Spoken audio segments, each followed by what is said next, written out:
Assalamualaikum warahmatullahi wabarakatuh. Perkenalkan, kami dari kelompok 3 ingin mempresentasikan manajemen keuangan. Nama kelompoknya dari sini ada Nisa Khairani Wahid, Mardatilla, Novia Wahyu Triana, Herliana Hoirin, Mahalia Sabarini, Izafatin. Kami ingin memberikan presentasi berjudul tentang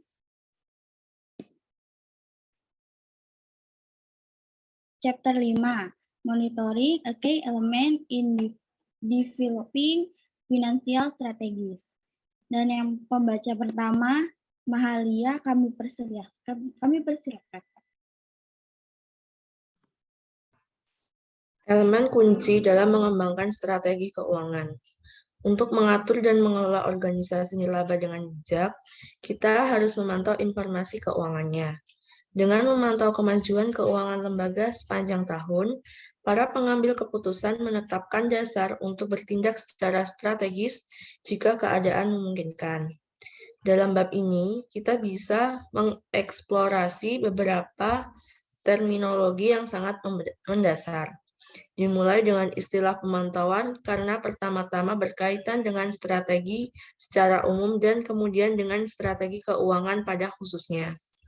Dengan menyajikan pendekatan berbasis arus kas untuk pemantauan keuangan dan membandingkannya dengan metode pemantauan lainnya. Next. Masalah yang muncul di ruang rapat nirlaba adalah apakah laporan keuangan yang disiapkan dengan hati-hati berguna bagi anggota dewan dalam membuat keputusan fiskal. Kami menyarankan bahwa proses pembuatan laporan keuangan sangat disederhanakan. Karena pemantauan merupakan komponen dasar dalam perumusan strategi, maka berguna untuk mendefinisikan fungsi pemantauan dalam organisasi nirlaba. Pemantauan menurut kamus berasal dari kata Latin yang berarti memperingatkan. Next. Pemantauan sebagai penilaian. Ketika Anda memantau laporan keuangan sebuah lembaga dan Anda sedang melakukan suatu bentuk penilaian organisasi, Anda perlu mencari bukti kekuatan dan kelemahan organisasi tersebut. Memantau masukan dan pengeluaran arus kas juga dapat mengukur banyak dampak lingkungan pada institusi Anda. Laporan keuangan dapat membantu Anda untuk melihat sekilas apakah Anda menggunakan strategi yang tepat untuk mencapai tujuan Anda. Memahami apa yang Anda coba pelajari dari informasi yang tersedia adalah pertimbangan ketika berhadapan dengan pemantauan. Pemantauan dalam bisnis memang melacak arus kas, mengakui bahwa itu adalah sumber kehidupan perusahaan, tetapi fokus yang sebenarnya bagi para pemegang saham adalah melihat seberapa banyak laba bersih perusahaan ketika tahun fiskal berakhir, dan tentu saja berapa banyak yang mereka peroleh sebagai investor. Selanjutnya ada pemantauan sebagai penilai. Arus kas akan berfungsi sebagai indikator bahwa strategi bekerja seperti yang dibayangkan, atau mungkin menunjukkan kepada kita bahwa itu tidak berjalan seperti yang diharapkan. Arus kas organisasi adalah kunci untuk menyediakan informasi yang sangat penting dalam membangun dasar untuk strategi keuangan yang berkelanjutan. Oleh karena itu, strategi logis mengikuti bahwa melihat pendapatan dan pengeluaran setiap bulan akan menjadi cara yang paling berarti untuk melanjutkan. Selanjutnya ada perbandingan arus kas, pendapatan, dan beban. Tahun 2005 dan 2006 per Maret 2006. Hal ini mudah dicapai dengan meminta pemegang buku mendapatkan total pendapatan dan pengeluaran bulanan terkini ke dalam peramal arus kas pada akhir setiap bulan. Anda dapat langsung melihat status organisasi Anda dan membandingkannya dengan dua kumpulan angka yang berbeda. Dengan hanya melihat grafik untuk aktual tahun lalu dan kemudian dengan melihat aktual saat ini untuk bulan ini, Anda dapat melihat perbedaan antara pendapatan dan pengeluaran. dari tahun lalu dan total bulanan untuk pendapatan dan pengeluaran untuk tahun ini. Perbandingan ini cukup konkret. Anda akan melihat hasil aktual ke aktual berdasarkan bulan selama periode 1 tahun jika pendapatan Maret lalu lebih tinggi daripada Maret ini. Anda akan langsung melihat perbedaan dan implikasinya untuk bulan-bulan mendatang.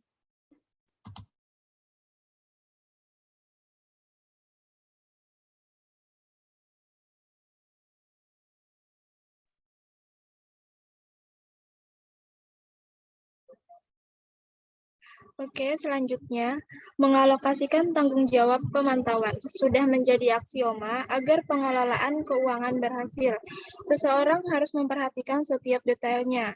Sebagian orang percaya bahwa anggota dewan perlu melihat gambaran besar dan arah umum yang akan dibawa oleh lembaga tersebut. Dewan diminta untuk memuat kebijakan, bukan untuk memikirkan setiap detail dalam buku besar. Administrator dan penasihat keuangan harus memberikan ketelitiannya terhadap detail dalam masalah item dan demi item yang berdampak langsung pada operasi, serta staf harus menilai dampak dari angka-angka pada operasi dan membuat penyesuaian dalam beberapa kasus setiap minggu. Pendekatan item demi item adalah alat untuk menghubungkan angka-angka aktual dari masa lalu ke angka-angka saat ini dan mengambil tindakan jika diperlukan. Next.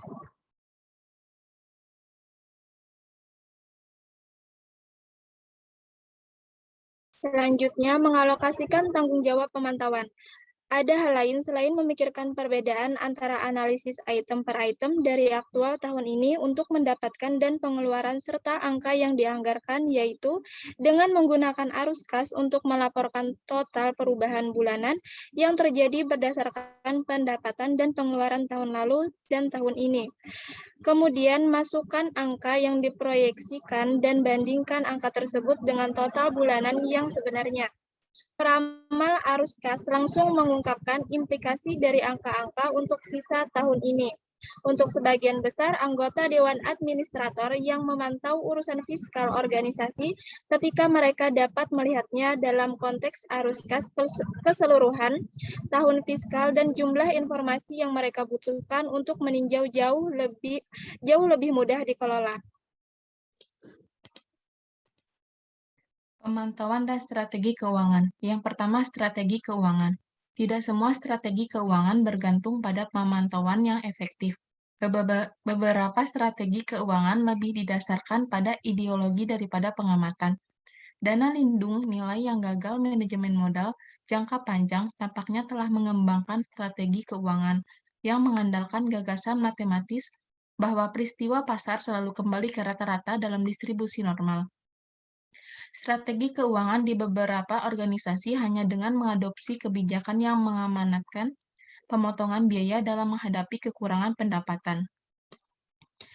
Dalam kasus ekstrim, lembaga mungkin menempatkan nilai yang lebih tinggi pada keseimbangan anggaran daripada memenuhi misinya. Sebaliknya, beberapa anggota dewan dan staf selalu bersedia mengambil resiko daripada memotong layanan. Ini adalah kebijakan yang bertahan bahkan di ambang kehancuran fiskal. Beberapa organisasi menolak untuk meminjam, dan sebaliknya mengadopsi strategi fiskal implisit dengan menggunakan vendor atau staf mereka sebagai bankir mereka ketika dana tidak tersedia. Siapapun yang pernah bekerja untuk organisasi yang mengadakan cek gaji atau pembayaran tagihan sampai uang benar-benar ada di bank, tahu bahwa penanggung jawab membuat pilihan untuk tidak membayar staf atau vendor tepat waktu untuk menghindari keharusan meminjam. Administrator lembaga atau anggota dewan jelas tidak peduli dengan mempertahankan niat baik di masyarakat atau di antara staf ketika mereka memutuskan untuk mengikuti strategi ini. Yang kedua, pemantauan strategis. Strategi keuangan harus dilihat sebagai kebijakan dan prosedur yang mencerminkan pandangan yang terus-menerus dan kadang berubah tentang menemukan kesesuaian terbaik antara kondisi internal lembaga, maksudnya kekuatan dan kelemahannya, dan lingkungan eksternalnya, maksudnya peluang dan kehambatan yang ada. Pemantauan dengan menggunakan peramal arus kas memiliki ketentuan untuk menghitung persentase kenaikan atau penurunan pendapatan dan pengeluaran. Angka-angka tersebut langsung tersedia untuk Susana. Dia dapat melihat di mana perkiraan pendapatan dan pengeluaran berbeda dari angka pendapatan dan pengeluaran aktual tahun ini. Perbedaan angka total untuk pendapatan dan pengeluaran adalah ukuran efektif sejauh mana perkiraan itu akurat.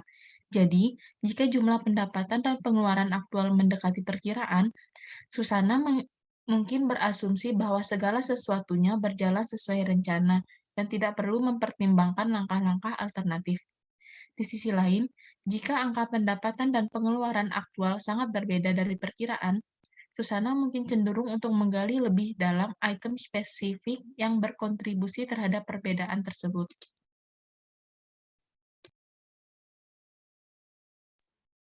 Selanjutnya, pemantauan sebagai bentuk navigasi. Saat ini, tautan ke navigasi diperkuat oleh penggunaan perangkat elektronik kontemporer untuk membantu kita mengetahui di mana kita berada. Alat berbasis arus kas dapat sangat mengurangi waktu dan energi yang dibutuhkan untuk memantau status keuangan lembaga nirlaba. Peramal arus kas adalah ekuivalen elektronik dari unit sistem pemosisian global atau GPS dalam pemantauan fiskal institusi nirlaba. Dengan menggunakan peta laut, navigator memplot arah kompas dari titik A ke titik B sebagai garis lurus. Istilah bahari untuk ini adalah garis rum, diucapkan seperti rum. Garis rum adalah rute paling langsung antara dua titik yang mempertahankan arah kompas yang konstan. Ini menetapkan garis dasar di mana perubahan kursus dapat dibandingkan. Next. Selanjutnya, dengan memantau pendapatan dan pengeluaran aktual dalam kaitannya, dengan pendapatan dan pengeluaran yang diproyeksikan dalam anggaran, navigator nirlaba kami dapat melihat kemana arahnya atau sedang menuju. Kurva yang dihasilkan oleh algoritma peramal arus kas memberikan dasar untuk perbandingan bulanan, mingguan, atau dalam beberapa kasus setiap hari. Di masa lalu, navigasi adalah proses yang membutuhkan banyak usaha, dan itu masih menjadi tantangan saat menggunakan alat perdagangan kuno yang sudah lama ada. Tetapi dengan munculnya unit GPS yang menggunakan sinyal satelit untuk langsung menempatkan diri mereka di mana saja di bumi, kesulitan navigasi telah berkurang secara radikal. Dengan cara yang sama, penggunaan peramal arus kas dapat membantu manajer yang ingin melacak kemajuan institusional mereka secara elektronik. Ujian navigasi yang sebenarnya adalah pendaratan, membawa kapal dengan selamat ke pelabuhan yang menjadi target Anda. Selanjutnya adalah kekuatan masa lalu yang terbatas. Banyak metode pemantauan laporan keuangan sangat bergantung pada teknik yang disebut analisis varians historis. Hampir setiap perangkat lunak keuangan yang digunakan oleh organisasi nirlaba menyertakan fungsi pelaporan yang memungkinkan Anda membandingkan setiap item pendapatan dan pengeluaran dari tahun lalu dengan angka yang dianggarkan untuk tahun ini. Tersirat dalam penggunaan analisis varians historis adalah keyakinan bahwa kinerja masa lalu memiliki sesuatu yang penting untuk memberitahu kita tentang hasil masa depan. Tantangannya adalah mengetahui seberapa banyak informasi yang diperlukan untuk mencerminkan perubahan yang berarti dapat membutuhkan tindakan. Pemantauan menggunakan pendekatan selalu dimulai dengan angka yang lebih besar, seperti angka pendapatan dan pengeluaran aktual untuk tahun ini dan tahun lalu, atau total bulanan untuk pendapatan dan pengeluaran aktual tahun lalu, dalam kaitannya dengan angka yang dianggarkan untuk tahun ini.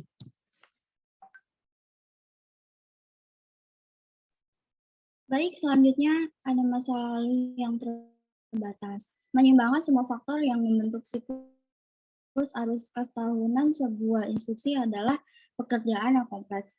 Sekilas perangkat lunak yang digunakan untuk melaporkan posisi fiskal lembaga nirlaba mengungkapkan bahwa analisis varians adalah alat yang umum digunakan.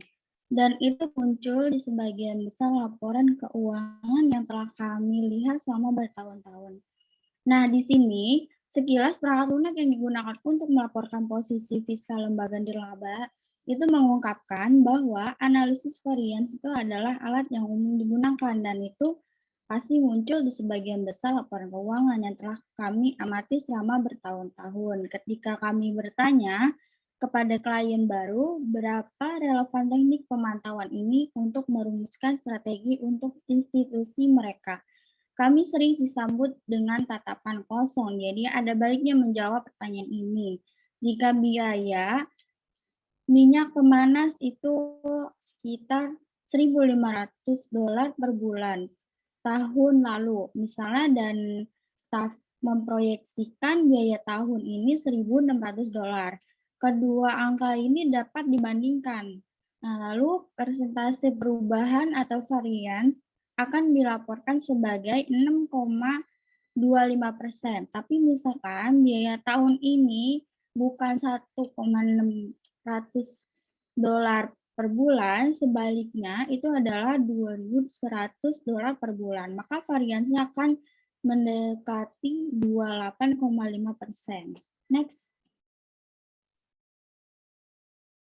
Nah, selanjutnya untuk yang cenderung numerik, semua detail ini mungkin menarik atau bahkan lucu, tetapi bagaimana memungkinkan administrator dan anggota dewan untuk bertindak secara strategis, dan haruskah staf melindungi tahunan mereka pada minyak pemanas dengan memasang sistem pemanas listrik baru?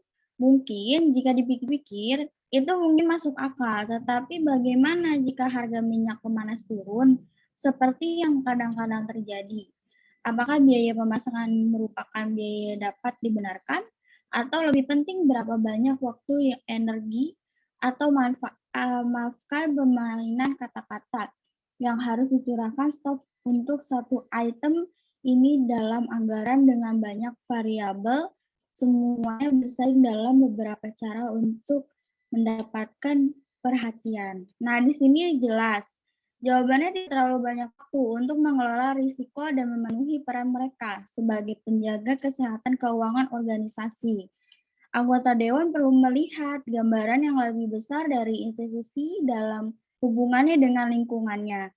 Dan sementara ini terjadi, semua orang di dewan mengabaikan peran inflasi pada anggaran lembaga atau survei nasional yang menunjukkan bahwa kontribusi tahun ini 3% lebih rendah daripada tahun lalu, atau donor korporat lokal yang sekarang mengalihdayakan sebagian besar pekerjaannya untuk mengetahui di mana dan tidak lagi terlalu peduli dengan lingkungannya. Next. Nah, di sini menjelaskan margin of error antara pencapaian tahun ini dengan kinerja tahun lalu sudah menjadi hal yang standar bagi setiap direktur eksekutif. Seringkali penjelasan yang sangat spekulatif tentang kenaikan atau penurunan ini menjadi fokus diskusi dan pengambilan keputusan. Next. Terima kasih dari kelompok kami. Sekian dari kami, mohon maaf apabila ada kesalahan. Wassalamualaikum warahmatullahi wabarakatuh.